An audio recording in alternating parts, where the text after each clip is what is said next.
frustration that kind of surrounds a lot of the election process this year seems to be a little more so. I mean, aren't you still glad that we live in a country where we at least get to talk about it and have a say? And we don't always like it, but at least we still get to have a say in what happens in our country. I am. You know, it's been long, and it's made for some colorful conversations from both sides, especially on the presidential level. You know, they've all said something they wish they hadn't said. I thought it was kind of funny. This, you know, after Hillary made her deplorable comment, there was a deal floating around on Facebook. It was kind of a redneck overalls and a mullet, and a piece of straw stuck in his mouth, and he said, "Shoot, I ain't worried about being called deplorable. They can't deport me. I was born here."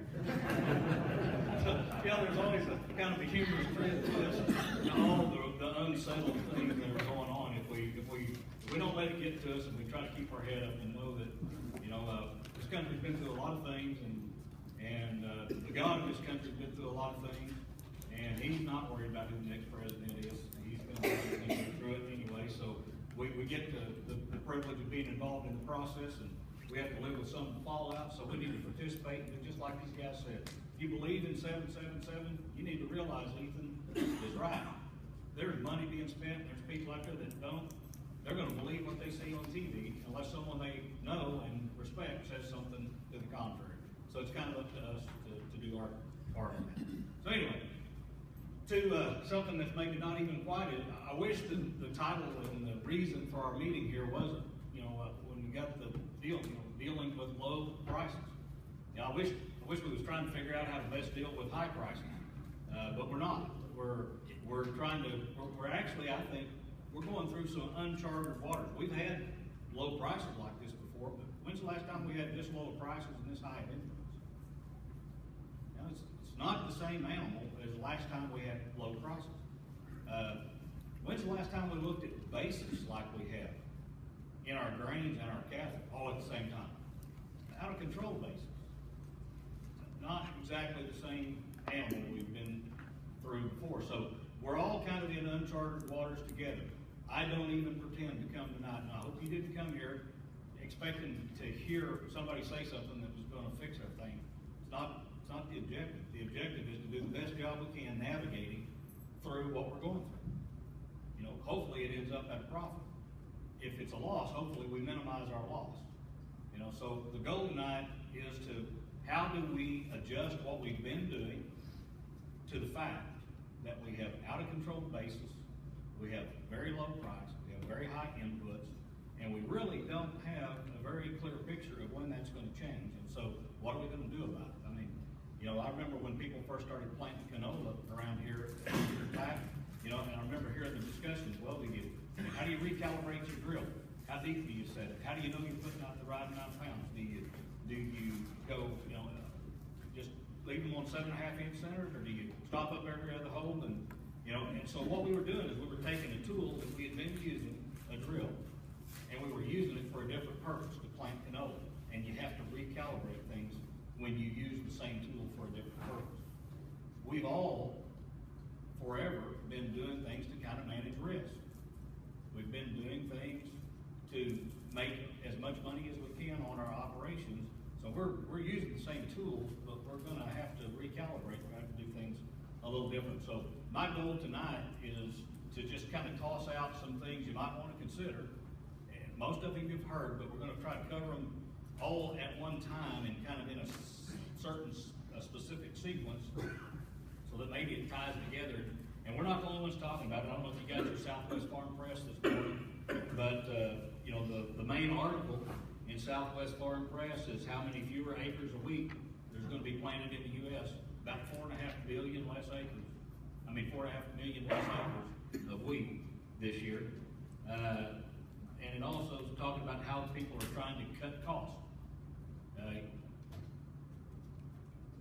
You can't hardly go out and produce wheat trying to shoot for 60 bushels at today's inputs, because the diminishing law of return on investment is going to catch up with you at $3 wheat. Now, if you're convinced that wheat's going to go back to $6.50, you can pencil a profit. But at today's price, it's going to be difficult to farm for 60 bushel wheat and do all the inputs and everything that you do to raise 60 bushel wheat and make it pay. And we don't like to think that way, but that was kind of the subject of this article. You know, reduce your seeding rates, reduce your fertilizer, try to produce 35 bushel wheat. In our case, maybe it's 20, 25 bushel wheat down here, but do it as efficiently as you can. And so we're not the only ones having this discussion, and we are not going to by any means have all the answers for all the problems tonight. But my goal is we're going to touch on 12 or 14 things real quick. Nobody in here needs to hear all 12 or 14, but I hope that most everybody in here will have one or two things that they say, you know, that's something that maybe I should consider. We're also going to talk about some things we need to avoid. Oh yeah, I was going to do that. I probably don't want to do that. So that's why I don't normally have handouts when I'm talking, because y'all are just like I was. You get down, you start reading, and you don't pay attention. But tonight, that's okay. I don't care. I want you to get out of it what you need to get out of it, and I want you to have something to make some notes on. So I'm going to try to, unless you have questions along the way, and if you do, feel free to raise your hand or just shout out, interrupt me. That don't bother me a bit. I want to try to just move through this. At the end, if you've got questions, you know, we'll answer questions for a while, and if you've got other questions, I'll be here and I'll talk to you as long as you want to visit. So let's talk production first. There's people in here that have been, I used to say there's people in here that have been producing wheat or doing what you've been doing longer than I've been alive, but I'm getting old enough now, I can't say that anymore. But you've been doing this a lot longer than I have, and you probably know a lot more about producing the commodity or the livestock that you produce than I do. So I'm not here pretending I'm going to teach you anything about production, but I just want to throw some things out. That we're kind of late in the game, but maybe some people are still toying with alternate crops instead of planting wheat for harvest. Maybe this is the year to plant canola and clean up your wheat field. You know, if you've been looking for a good year to do it, canola is about as likely to make money as wheat is.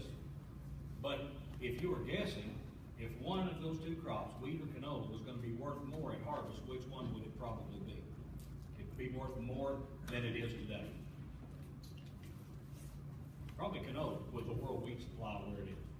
So if you see a bounce in price, it might more likely come from canola than it does from wheat.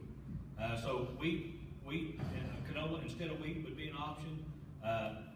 If you're a sure enough wheat farmer, you wouldn't even consider planting rye. But if you only graze and you don't mind getting rye in your pasture, rye and triticale have been showing a little better gains than wheat have in the last several OSU trials. Barley, triticale, just alternate annual crops, either for harvest like canola or for grazing. And maybe maybe you're doing hay and you think, well, I can probably make a few more bales, but just don't toss any of that out. But that's just things people talk about.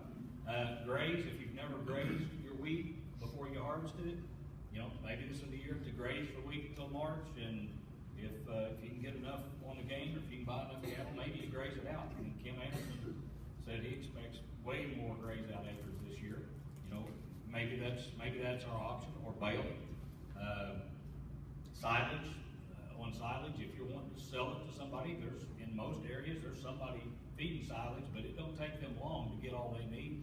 If everybody goes to wanting to cut their wheat for silage, or any crop for silage, so there's a limited market for that. But if you think, I think if I can get $15 a ton, and we have a little rain, and I think I don't need any more hay.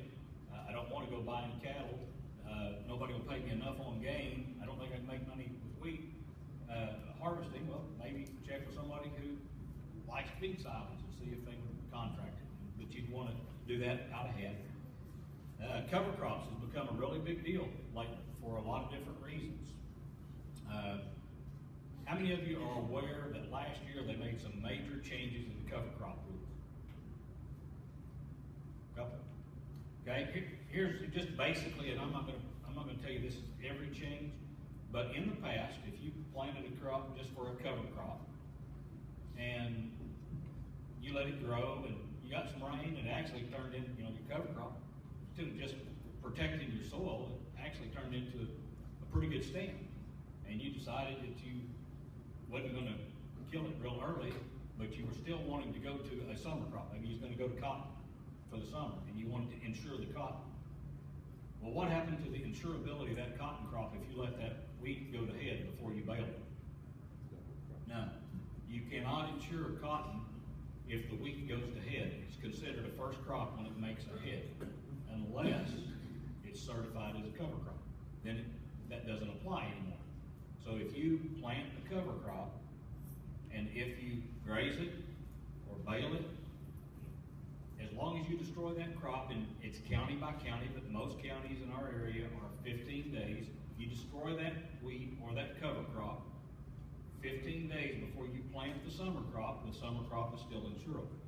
Okay, so that's a pretty big change, and not a lot of people are aware that that's the way it is. But a lot of people didn't plant or even attempt to bale their cover crops because it's tough to get hay to mature before it goes to head. I mean, it's tough to get it to cure, tough to get it baled, because if you bale wheat before it goes to head, you're trying to bale wheat in early April, and unless you're doing insulage, it's tough to get wheat in a bale that will keep until later on. Well, later on it's going to be to head, and that means you can't insure your cotton. So maybe this is the year that you set out and say, I'm going to plant wheat, I'm going to certify it as a cover crop. I know I'm going to graze it, may even bale it, but if I bale it, I can bale it late, and then I'll need to go to a late summer crop. But if these prices have rebounded, then I've got a crop worth insuring maybe by summer. So maybe you want to preserve your right to insure a summer crop by certifying the wheat as a cover crop this year. Won't fit everybody, but it might fit somebody. Can you harvest it? You can harvest a cover crop, but if you harvest the crop, if you actually harvest grain, then that insurability of the summer crop goes away. If you harvest the crop, it's considered a crop. You harvest it for grain. If you harvest it for grazing, or if you harvest it for hay, it's not considered a first crop. But if you harvest it for grain. Okay, the other thing, I've heard some people talk about this, and there's probably places where that's the right thing. Don't plant anything. Just lay it out. Just lay it fallow. I mean, if you can't plant anything expecting to make anything, maybe that's the right time just to do nothing. It's not for everybody, but that's a legitimate option that some people talk about. If you do plant a crop, and if you do plan to harvest it, have a price in mind where that you could stand to make a little bit of money. Don't let the markets just do what they do and say, well, I'll just take whatever it brings at harvest. And you may end up doing that because it might not move. But if you can make a little money at $4 and you get an opportunity during the year to sell it at $4, try to resist the urge to say, well, it's bound to go to $5, because you could end up right back down to $2.80. So have a price in mind, and this isn't going to be a year where you could expect to hit a home run on anything probably. So try to just stay in the game and but you got to know where you're profitable, so that if that opportunity comes up to sell at a profitable level, you're ready to take it. Okay, now let's talk about something that is a legitimate concern. Let's say the wheat price bounces for some reason. It bounces, and they say, we'll make a delivery contract at $5 at harvest. And you think, well, I sure didn't think I'd see that. I probably ought to sell some of that. It never fails when people go to thinking about that. They think, okay, if I contract some wheat at $5, and then I don't make a crop, and I don't have anything to deliver, and probably nobody in this room is making a crop, because some people would say, I'm as good a farmer as anybody. If I don't make a crop, nobody made a crop. And if nobody makes a crop, that price might be, $11 at harvest. And I didn't raise a crop, so I'm going to have to go buy $11 wheat and deliver on my $5 contract. I'm not taking that chance. Okay? If you raise wheat uninsured without revenue protection, that's a real risk. If you have crop insurance and you have revenue protection on the crop insurance, if the price at harvest is really $11, then, and you don't make a crop, then you don't have to worry about your delivery contract, because there's a revenue check based on the harvest price that's gonna get you out of that bind, okay? So, if you're not insuring, then that's a legitimate concern, but you still need to know where you're profitable, you need to consider selling. If you are insured, don't let the fear that you might not make a crop inhibit you from selling grain at a profitable level if it presents the opportunity. But the bottom line on all that is you gotta kind of know where wheat needs to be for you to be profitable. One thing we did learn this year that a lot of us have kind of forgot about, what's the least you're gonna get for your wheat? When it's all said and done, what's the least you're gonna get for your wheat?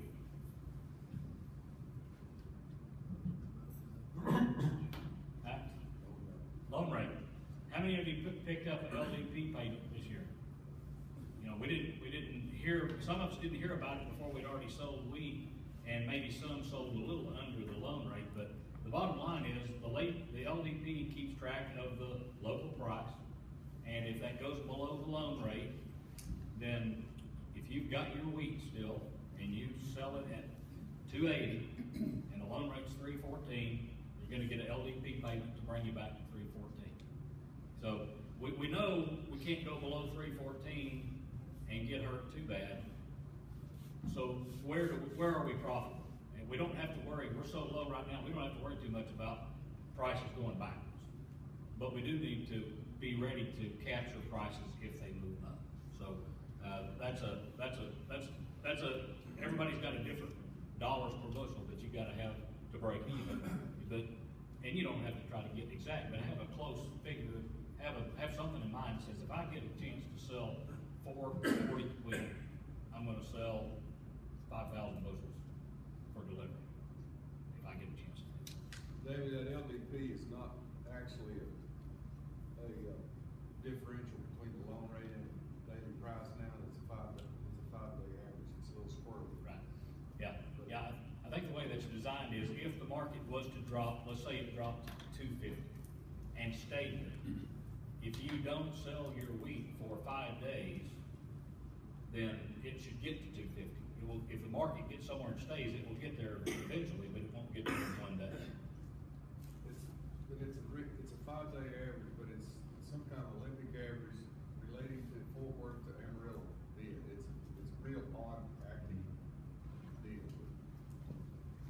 But we all have always kind of figured that if it got below the loan rate, if you was getting LDP payments, that's where the market was going to bottom out. It was kind of to establish a floor. So, you know, 6, 8, 11 cents a bushel sounded like, you know, that's all it's going to do. I think it topped out here at 45 cents. You know, didn't stay there long, so it's kind of working, but nobody saw that coming. So if you sold out at 6 to 11 cents, you probably made a bad decision, but it was probably good rationale because it shouldn't have gone as low as it did after that. Okay, on production, things to avoid. If you're going to plant canola, and if you're thinking, you know, okay, yeah, I'll plant canola, I don't know how much insurance I can get on it, but it's not bad. Make sure before you plant canola that you have added canola to your crop insurance policy as an insurable crop. It has a different due date. It had to be added by August 31st. So if you don't have canola on your policy today, and you want to plant canola this year, you can't add canola to your policy now. So if you're planning on planting and not insuring it, that's fine. But if you wanted to insure the canola, double check with your agent, make sure that you have canola on your policy. Cover crops. If you decide to do the cover crop, they are not eligible for FSA crop insurance program, so you can't insure a cover crop on anything for crop insurance.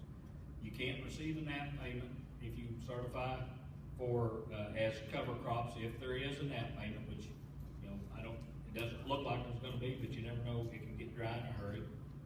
You cannot get credit for carrying capacity on livestock forage programs if you certify as a cover crop.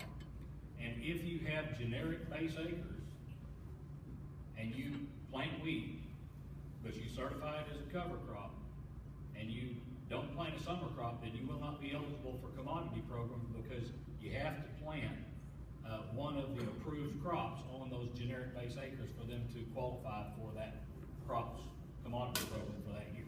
So you give up some things to do the cover crop, but in a lot of cases, if you're not expecting, if you don't wanna insure it, if you're not expecting a NAP payment, and if you're not expecting a lifetime forage payment, and if you don't have, and if it's not a generic base acre, then it's just pretty much do I wanna do this as a cover crop, and then have the option to insure my second crop or not? And if you do, certify as a cover crop, and you really haven't lost anything on those others if you're not anticipating. And be sure to check your county rules. How long do you have to destroy that cover crop before you plant your summer crop? Because that will be something, if you have a claim, that the crop insurance adjuster will be checking real close. He'll be looking at your plant date, and he'll be wanting to know, or she'll be wanting to know when you destroyed your summer crop.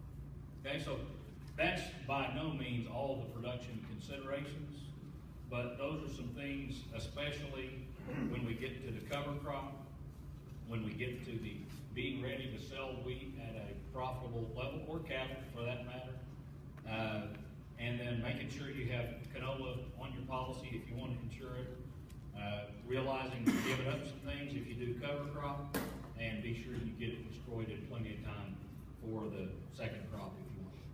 Anyone in here have something they've been thinking about that they think, hey, I'm thinking about doing this, somebody else might want to hear that, it might be a good idea on their operation, related to production or some things along this line. That's why we come to the meeting. Yeah.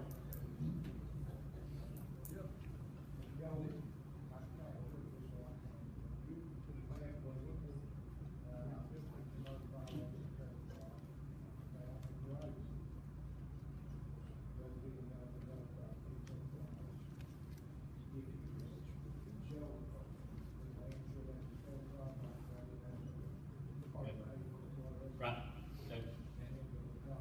Right. Now the question is, if he plants wheat on everything and just grazes it, and then he wants to go to cotton this summer and insure it, then as long as you destroy the wheat 15 days or whatever your county time frame is before you plant your cotton, then your cotton will be insured.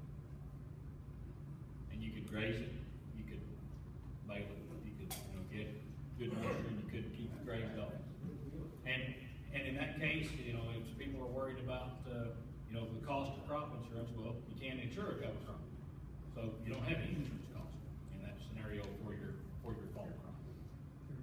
Now, there's some things that you might want to think twice about before you actually certify related to your annual forage policy, but we can talk about that in December, depending on how wet or dry the whole growing season has been up to that. Will there be any advantage of certifying it as wheat for harvest and then short rate your insurance? And if you want to graze it out, you can go to cotton. Will there be any, I'm talking about on the government program part of certifying that part versus going cover crop versus going to wheat. And I know you're going to pay a 40% premium, but is there an advantage to this? Yeah, he's asking, what if I go ahead and insure it and then short rate it and destroy it at time? If you insure it and short rate it, you got to destroy it when it goes to head. And then your summer crop is still insurable because you didn't take your first crop all the way to harvest. There is some advantages to that.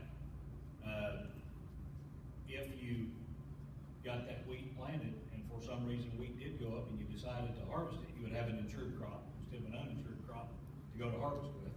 So that would be one advantage. I guess the only other advantage I could say, and I'm gonna have a little disclaimer on this one.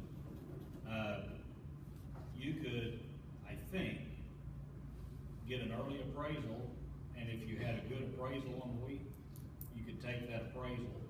But I'm not sure that if you don't separate the wheat, even if you destroy that crop before it goes to head, I'm not sure the second crop. I think you've got insurance attached past March 15th because the policy's still in force.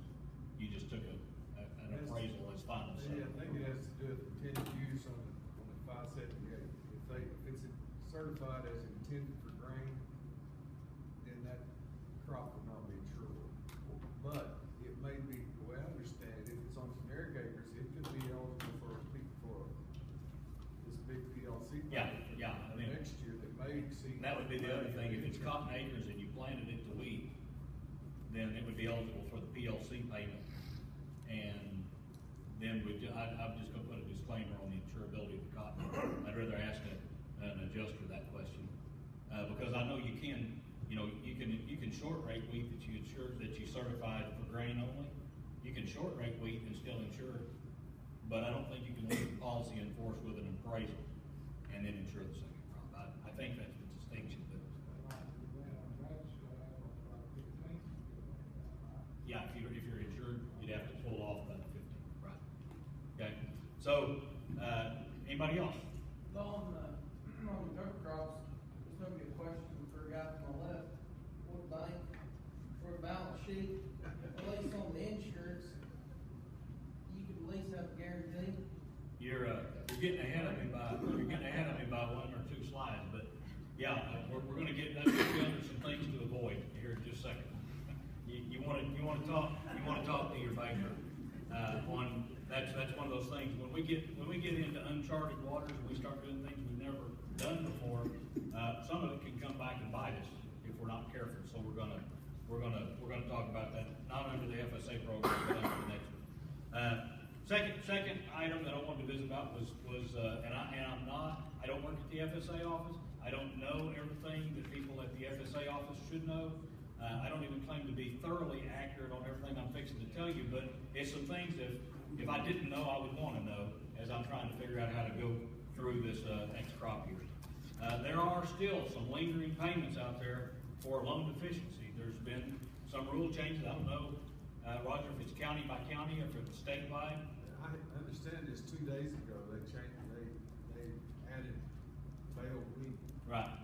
And one caveat to that, when the LDP come out, it was like, if you still own your grain, you had to put it in the loan program, then you can collect the LDP payment.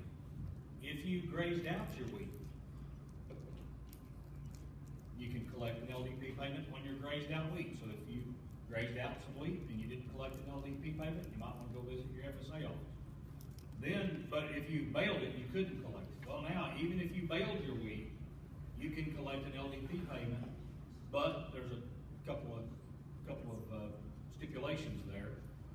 If you short rated your wheat and baled it, my understanding is you're going to have to do a pretty thorough accounting of the bales. If you had an early appraisal, or if you had a loss on a field and you have an adjuster's statement that says, okay, this field made 4 bushel, you will get the LDP on the 4 bushel.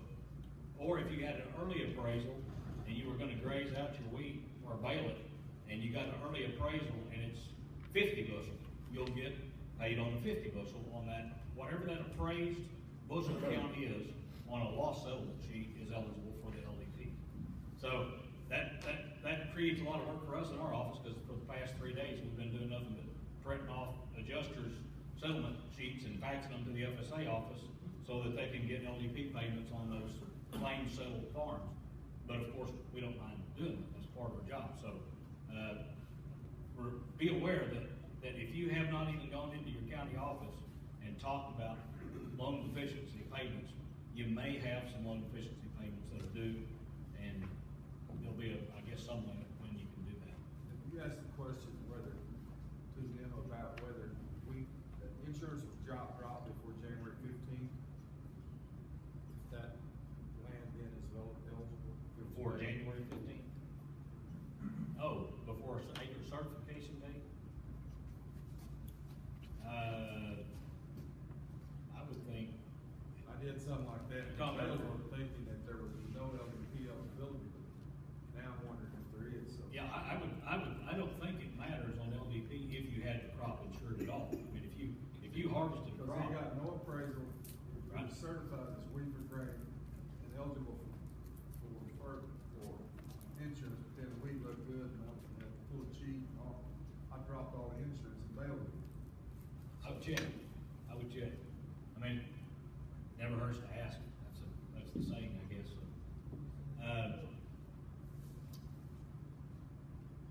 PLC payments. It's promised to be out in October.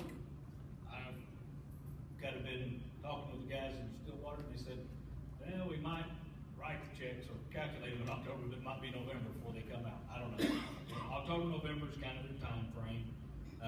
PLC is pretty much a settled issue right now in terms of the price. It's gonna be 61 cents a bushel, and I don't wanna spend a lot of time on it, but just, I've had some people say, well, what's that gonna equate to? It depends on the bushels that you have average on all of your farms. Basically, takes the marketing year average price, 61 cents, times the number of base acres that you have, and I know you can't see this, but I wrote this up there more to keep me straight than anything. So if you got 500 base acres, and your average yield on your base acres is 29 bushels, you take the price times your acres times the yield times 85%, which would be $75 or $7,518. If you divide that by 500 acres, that's $1,503 an acre. And I think there's going to be a sequester of 6 point something pulled out of that, which is going to get it down right around $14 if you have a 29 bushel average. So it's a pretty simple calculation. Everybody's already talking about next year, you know, how big is it going to be?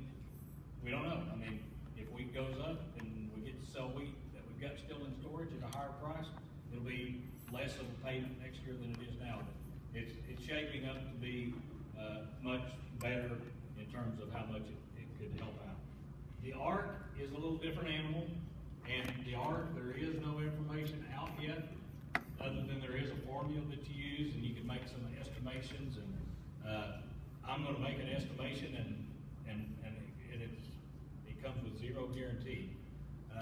In most of the counties around here, we received SCO payments for 2015 wheat, which means most counties were below average on production. Okay, for 2015.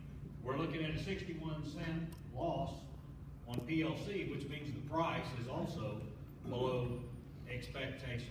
So if you have lower yield in a county and lower price, and ARC is supposed to be a combination of price and yield, it would stand to reason that there should be an ARC payment. Now, how big is that ARC payment? I don't know, but if you look at the chart, the difference between where an ARC payment triggers a minimum payment and where it maxed out is just about this wide. And so it's not unthinkable, and I just kind of use this. They take a 5-year Olympic average on the yield. So let's just say the 5-year Olympic average for your county is 25 bushel.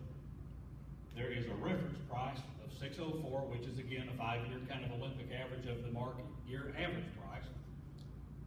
And so it comes up with an expected revenue of $151. If we had in 2015 an average yield, a yield that was equal to the 5-year Olympic average, which I don't know in any county if it's up or down, because I don't know how that equates to what they used for the SCO payment, but let's just say it was an average yield. Most people would say 15 wasn't an average year, but let's say it was an average yield, and then you take that times the price that comes from the calculation to use, comes up to $121, that's $30 deficit. So even if I'm 50% off, that's still $15, which in Comanche County is about the max. So I don't see how there could not be an ARC payment, but you know, don't hold me to that, and don't hold your FSA office to that, but if you're just saying, is there gonna be one? I think so, but we'll know for sure in a month or two. But I know that, I mean, I've heard a lot of people say, I've read, I haven't heard people say this so much, but I've read, we need a farm bill that works. Well, what I think is happening is the farm bill is working, it's just sometimes for the funds to get back to us is a long time. And we get a little frustrated with the process, but I won't walk you through it step by step, but over the past couple of years, when you take livestock forage payments, when you take ARC payments, when you take potential PLC payments, if you had SCO, you got the SCO payment. If you add all those together, there has been a lot of dollars flowing back into agriculture as a result of the farm bill. Not always as timely as we like, but I don't think the farm programs have ever been real timely. I don't think that they're any less timely, but they're certainly not any more timely either. So on the ARC and PLC, that's kind of where, you know, I think you can be thinking on that just in terms of mentally planning through the rest of the fall. If you think about nap coverage, and you've got very many acres, I mean, I don't see how you can go wrong staying in the nap program. It's cheap enough. I mean, if you've got 34 acres, maybe not. But if you got 3,400 acres of grass, and it costs you $300 a county, I mean, you don't have to pay off very often to be well worth it. And so I would definitely consider staying enrolled or getting enrolled in NAP for grass for next year by November 15th. Something I want to try to stress as much as I can, with all the changes, it does become increasingly important, like Roger said, to certify your acres the way you really want to do your whole farm program, including crop insurance.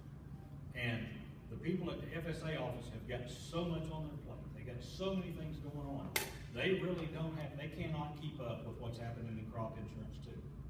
So instead of going in and certifying your crops and just assuming it's all gonna go like you wanted it to, and then going into your crop insurance agent later and say, yeah, I'm gonna do this, and they're gonna look at you because some things have changed. And they're gonna say, well, you can't do that if you certify it this way. So talk with your crop insurance agent before you go certify your crops. And please, especially if you do cover crop, make sure they put cover crop on the 578. I had multiple people come in last year and say, yeah, I planted turnips with my wheat, and I certified it as a cover crop. And it was wheat for grace on that 578. So look at your 578 before you leave and make sure that it's right, because generally speaking, if you go back 30 days later and want to change it, it's not because they don't want to, they can't change it. So certification is increasingly more important as we go on. Be sure to talk to your crop agent. I mean, unless you don't do any crop insurance, and then don't worry about it.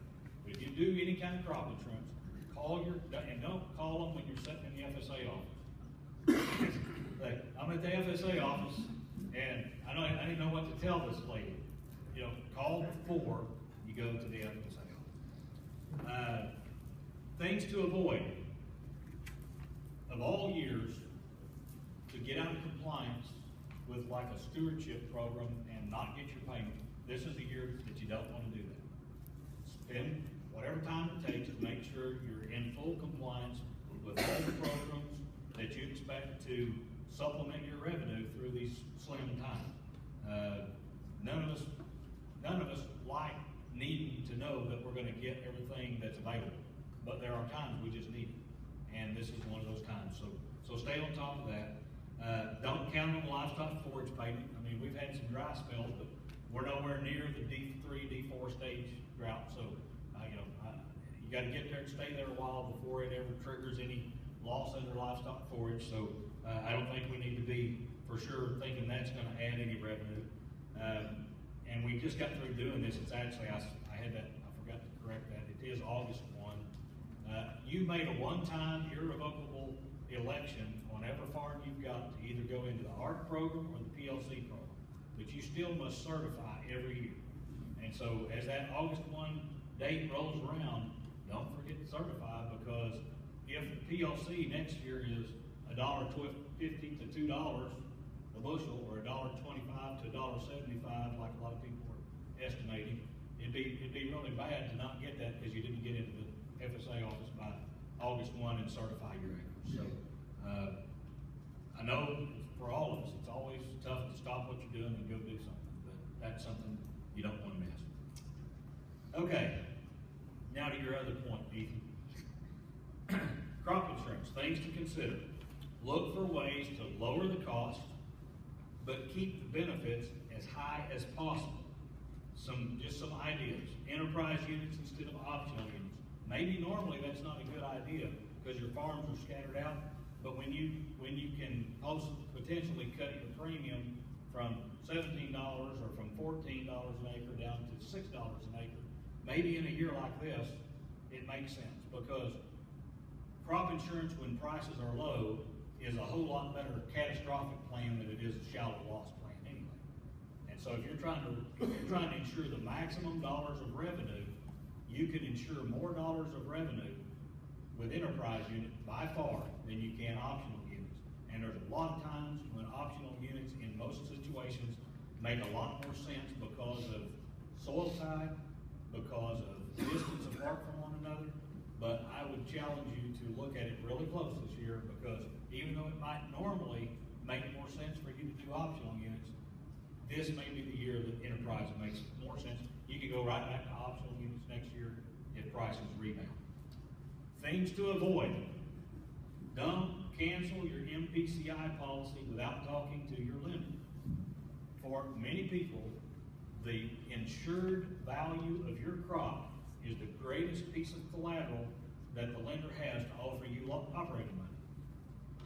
And I don't know if anybody has operating notes that are renewed or reviewed or whatever after wheat planting time, but it would be really tough to have a lot of bills for seed and chemicals and go in to renew your operating note and say, well, I need to know how many dollars you got guaranteed on your crop insurance. Oh, I dropped that. Okay, we got a problem. Okay, so I'm not saying dropping your insurance or lowering it, lowering it significantly is a bad idea. I'm saying it's a bad idea to do that if you don't talk to your lender first, if you borrow money to operate. Most of them are going to understand the predicament, and if it makes sense, there's probably common ground there. But don't do it and then ask for forgiveness. Go talk first before you make any major change.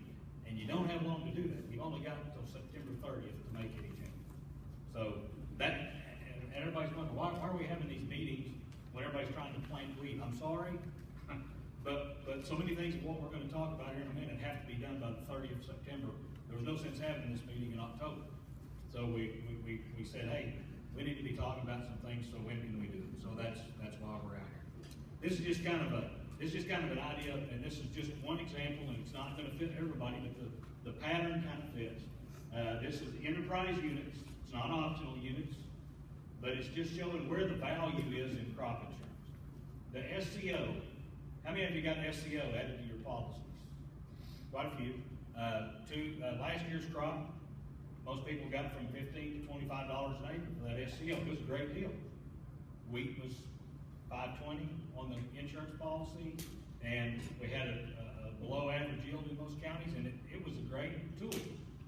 But for $14 an acre in coverage, in this example, it costs $2.17, which means the cost per hundred of coverage is 15.4%. Okay? If you're just looking to shave some costs across the board, and you're looking to do something on your crop insurance that would get rid of the highest cost for the coverage that's there, it would be to eliminate or take the SCO back off. Now, remember, that 14 bushels, or that $14 is the first bushels lost. So one reason it's higher is because it's the first bushels you lose. The other thing you need to remember is that's not based on your production, that's based on your county's production. So you could have a 50% of normal wheat crop, but the county make their average and you get no SCO back. On the other side, you could make 40 bushels and the county is 70% of its normal, and you'd get the $14. So, but when you're looking for places you might shave some cost, but keep hold of the catastrophic, the biggest part of your insurance. Get rid of the part that costs you 15.4%. If you're looking at going from 75% down to 60, you're losing about $20 of coverage, and you're saving about $275. It's 6% per 100 down to 4%. The reason is there's bigger subsidy at 60%, and there's also less of a likelihood, less of a risk of producing 60% of your average yield than there is 70. So, these are harder to make. This looks like if I'm going to do something on my insurance to cheapen it, the easy thing would be to get rid of the part that costs 15.4%. The harder thing would be to decide if 6% for $95 an acre is what I need to keep, or 4% for $76 an acre is what I need to keep. And that very well could go back to how much money do I need to borrow? How much will my bank loan me if I go from 75 to 60%? Will they be able to loan me enough operating money to do what I need to do. So that's a conversation you definitely need to have with your bank. More on crop insurance. If you have an annual forage policy, and if you're planning on grazing out, for sure, or if you're undecided, if we happen to be dry enough, December 15th, when you have to report acres, it may well be that you could put acres in your annual forage policy that you normally put on your multi-peril and short rate, and have a claim coming right up front. Almost as soon as you put acres in, you've got a claim, because that rainfall coverage starts in September, and you don't have to make that decision until December. Out of the last 4 years, we've had 2 years it shaped up like that. We've had 2 years it didn't. We don't know what it looked like December 15th, but many of you that have been to many of our meetings, or if we've been, Sherry and I, or Jack has been by to visit with you, we hopefully have got you an annual forage policy sitting there just in case that year comes up. And you've got that tool available if you need it. So we don't know if that's going to be the deal this year. If everything fits, if you don't need to keep the crop insurance for lending purposes, if you don't think there's any value in crop insurance, this may be a year just to cancel. Just don't even have it. There's people that are talking about doing that. I'm not going to say that's a bad idea. I'm just saying it's something that if you do it, think through. Because if you want to cancel your policy, you have to do that by September 30th. Because if you've got a policy that's in force and you plant wheat and you certify it for harvest, theoretically, technically, you have to insure those acres. You don't have the option to not insure acres on a crop insurance policy if you plant the crop and say, I'm going to grade it. I'm going to harvest it. Do you have numbers on what the price levels are on the wheat and canola? For the insurance? Well, everybody is different, so, we can do a quote. How about the target price on the?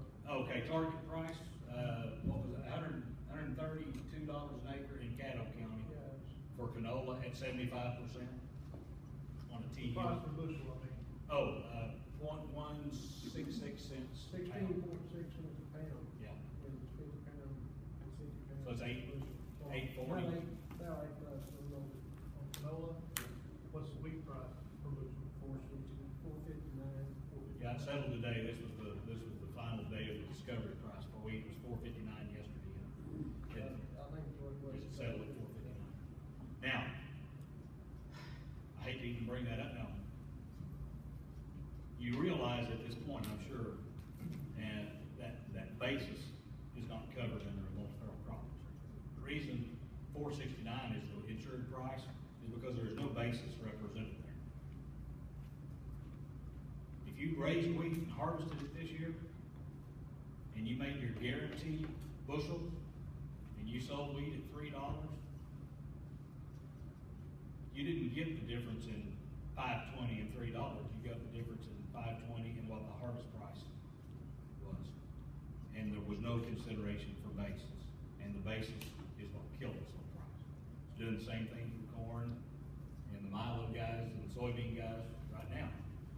There is, in a multi-peril policy, no allowance for basis. And normally, it's not a big deal. But like I said, we're in uncharted waters here. And this year, basis was the biggest hit. And we had no way to count it.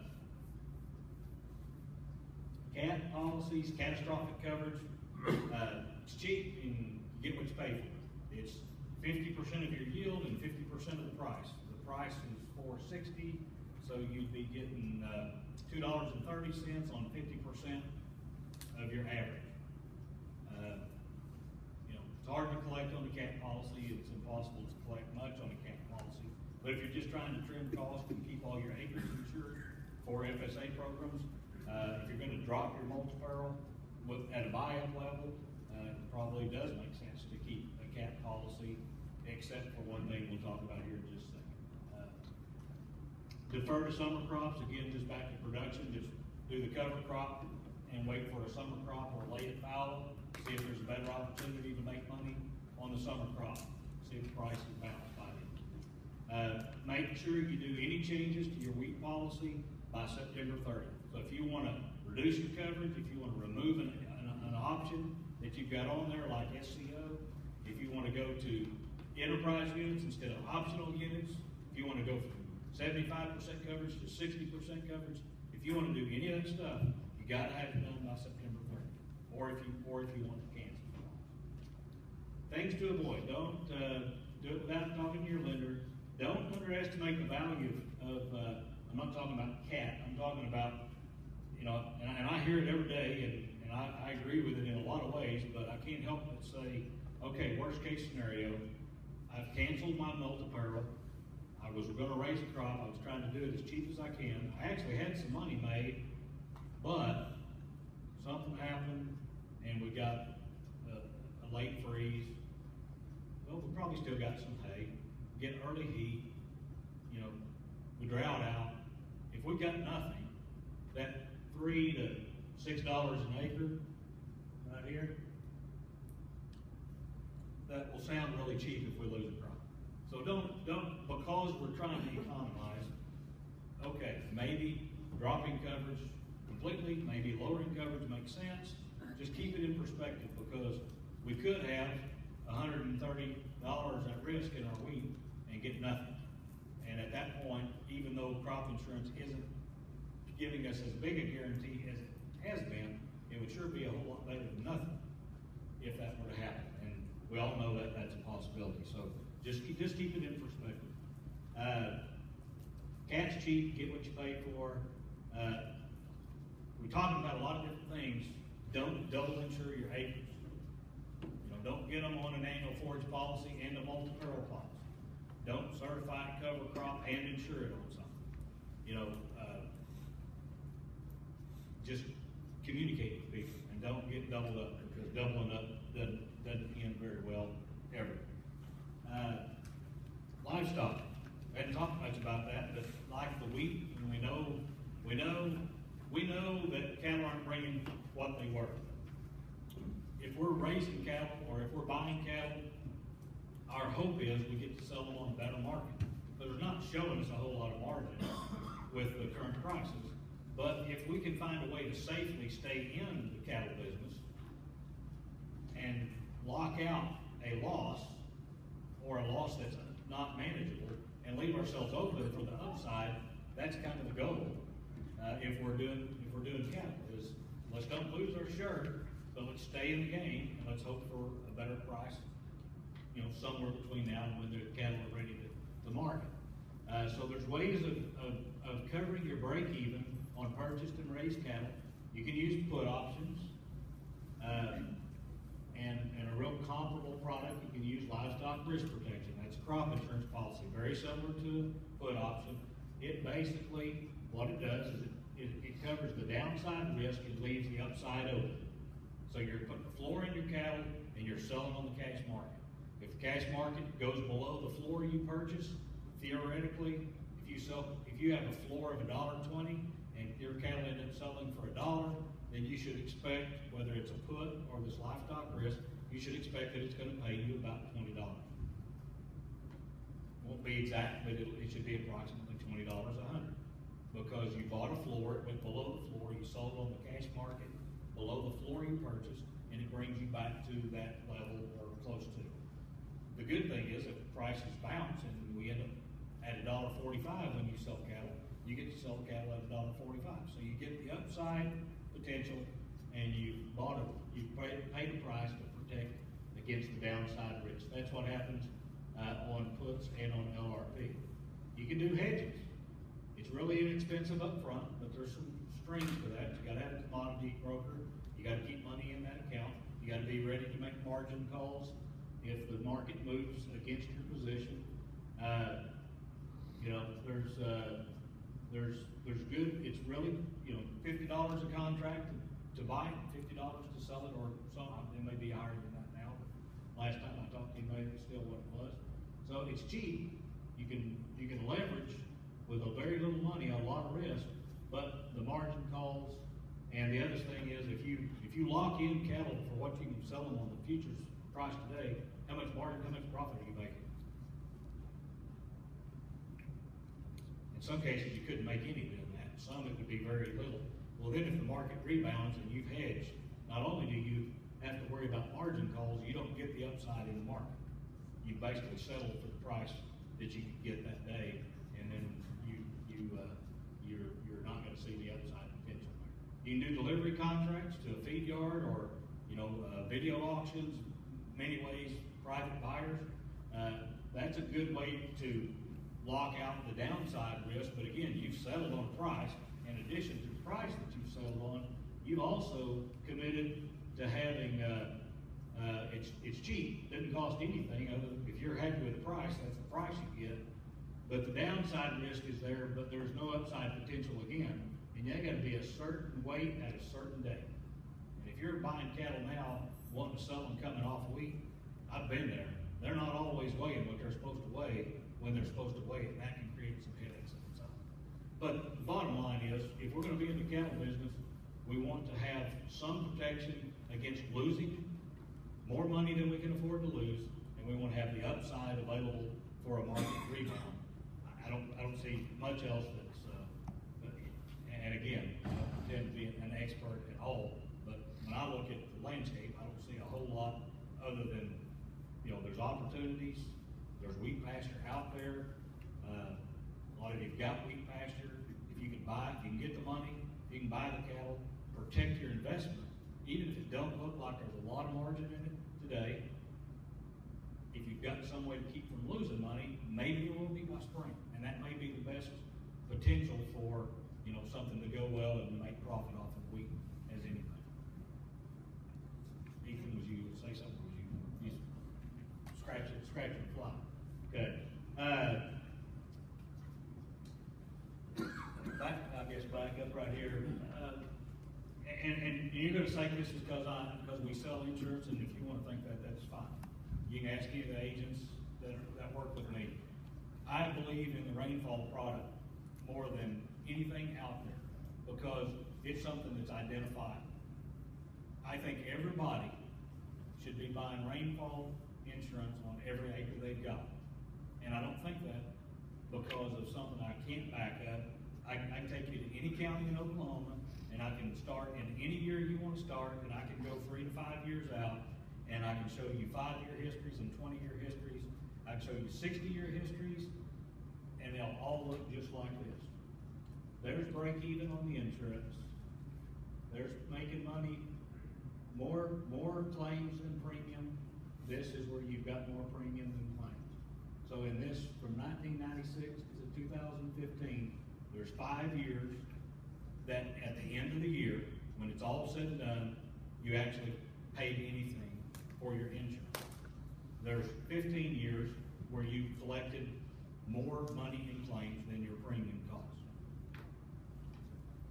You can go to any county, you can go to any year, you can start wherever you want, and it always looks like that. As long as it looks like that, guys ought to be doing it. Now, some of you have got these policies, you've got invoices this year, and you're saying, okay, yeah, that's not my experience.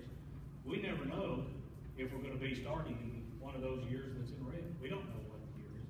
We're a long ways from finished for the claims, with the exception of one guy that's just alfalfa, and we squashed that. He's got less, but there's lots of coverage time left. And I'm gonna guess that most everybody, you may have to pay a premium because it comes to a due date, but that doesn't mean the coverage is over. By the time the coverage settles, I'm gonna expect very few people to have very little or any premium left in because we got 1, 2, 3 intervals that are already passed that haven't even come against the premium yet. And we've got 3 or 4 more depending on how you're set up between now and the end of the year. And I don't think we're done with dry weather this year. But even if I'm wrong, all that means is this year is one of the reds. That don't mean that that's the way it's always gonna be.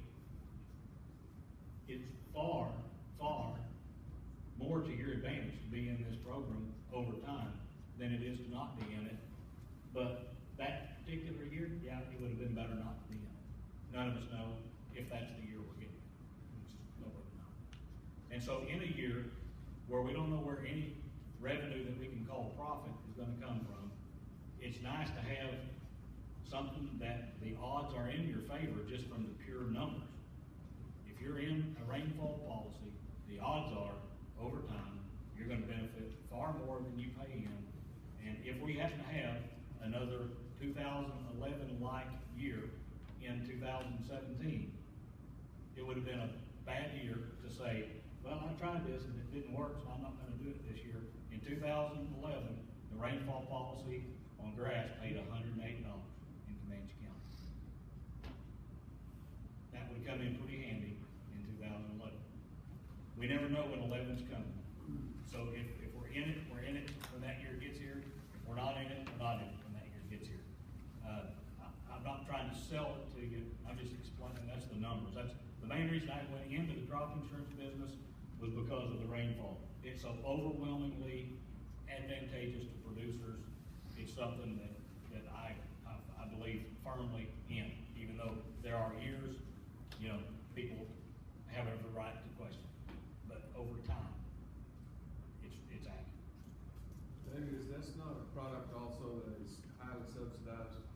It's not as highly subsidized as like enterprise units, but it's 50. It's about 51% and 49% producer pay. If it wasn't that, you wouldn't see this. That couldn't happen if you were paying all the premium. But it's a government subsidized program, and that's why. And they're not trying to change it. They're not saying, oh gosh, this isn't working. It's working exactly like it. So, in a year where a little help could go a long ways if some of the things we hope happen don't happen, I wouldn't want to be without this protection. And I'm not going to spend much time on this. We're going to talk about this a whole lot more probably in the months to come. We introduced whole farm revenue last spring. It just came out. I've got on here to cover your basis. We've talked about how multi-peril does not cover basis. Whole farm revenue basically says you can still keep all of your multi-peril in place, but you've got other things that you can't insure. Your cattle, your hay, some of these other crops that you've been raising, like triticale or barley, in a lot of cases aren't insurable. You can insure everything you grow on a whole farm revenue policy, and when you figure your expected revenue, which is what you're insuring, you use a historic basis. Historic basis for wheat in this area is about 40-45 cents. Current basis is 95 cents, and if you're looking and listening to the people who are supposed to know what they're saying it could be $1.50 to $1.75 at wheat harvest this year if there's not a major crop failure in a major wheat producing country somewhere in the world. So if you're raising wheat and harvesting wheat and the basis is $1.50 and the futures market is $4.50, you're getting $3 for your wheat again. But you had projected a revenue of $4.60 less a 45-cent basis, $4.25. So you've got $1.40 loss per bushel in your wheat in that revenue policy, strictly for basis. It's really cheap, especially if you keep your underlying multi-peril, which I would, by all means, in most cases, I would say that's the right thing to do. But you can insure in a year where you don't even know what you're going to be growing, maybe. Why not have a policy that's flexible, that will adapt, and that you can insure 75% of the revenue that you expect to make on everything you do, and get to use a historic basis instead of a current basis. There's some real value to it. You've got until March 31st to sign up for that for 2017, so you don't have to make that decision real quick. But the insurance attaches 10 days after you apply and starts January 1. Last year, we didn't send in many applications because we didn't get the word out. We didn't get applications in hand until March. Well, we had to use beginning year inventories, beginning of year production, and we had to use current prices that already dropped. So bottom line is, last year, applying on March 15th, you were going to be paying premium on losses you'd already suffered, and you don't get to collect on the losses. So we want to have these policies up and going January 1st this year. So we've got some time to work on that, but if you just take about, I think it's around 2% of, so if you've got $100,000 of revenue and you want to insure 75% of that $100,000 of revenue, it'll cost about 2%, about $2,000 to do that. It's the cheapest revenue protection there is out there. I think it's something people need to be looking at real close to go along with whatever you decide to do. If it does include multi-peril, you just do it on top of the multi-peril. The multi-peril makes the premium cheaper. If you don't do multi-peril, then you can just do it all under the one policy. It's gonna, I think, eventually be the policy, the coverage of choice, but it's gonna take producers, agents, and lenders a while to learn for sure how it works. But I think it's the most common sense thing that's out there for revenue protection and crop insurance. And it's 1 year old, and I think it's gonna be the thing. And this might be a year to try it out because of so much uncertainty, because it offers so much flexibility. Okay, I promised Eric, I promised all of my people this is gonna be the shortest meeting we've ever had. I blew that. But hopefully out of all the things we talked about, you got one or two things written down. If you've got questions about any of this, we've always worked this way. It may not be smart, it's the way we do it. Our goal is not to come and rip business out of other agents' hands. If you've got questions about how to get stuff reduced, if you're not confident in who you're working with and you want to change, that's great. If you want some advice to go and talk to your existing agent with and say, here's what I want to do, we'll help you get to that point and make you comfortable with it, and you can go get those changes made. But by all means, do use us in any way that we can be of help to you on all that. Is there a date that those changes have to be made? Do we want to switch agents? Same date as if you want to change, if you want to change agents, you simply fill out a transfer request form before sales closing date, which is September 30th on a week. And if you want to make any changes, it's the same date. So transfers, create a new policy, make any changes, is all September 30th. Okay? Anybody else? Any question or comment? Livestock insurance, do you have any quotes on any prices on the day it's closed? Did Dakota send one out today? He just got back from vacation. No, he didn't send one out It comes today. up every day on the RMA website, and it gives various levels.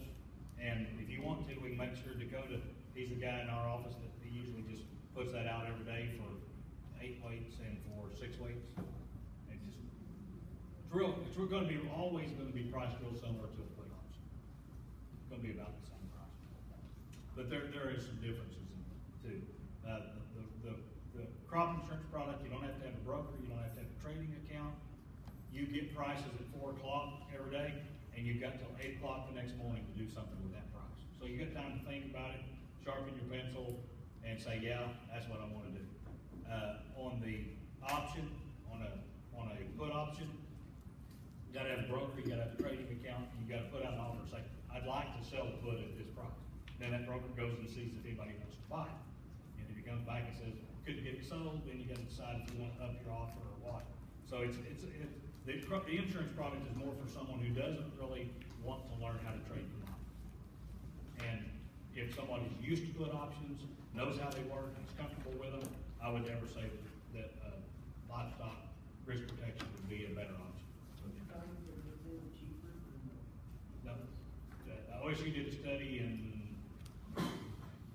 2009, and they did like 10 deals all the way through, and half of them, the put was a little cheaper, half of them, the LRP was a little cheaper. Well, that's what I've been comparing here lately, and, it's pretty good with that, it's just been on how the market, they're pretty comparative. Yeah, what I actually think happens is, I think the government, every day, when they get the orders they got for that day, they take a position on the market the next morning. And they subsidize the premium 13%. I think that's the administrative cost, and it's just trying to get the cost back in line with put it and make it available to anybody, because you can do 10 head on the LRP product, you don't have to have a semi-load.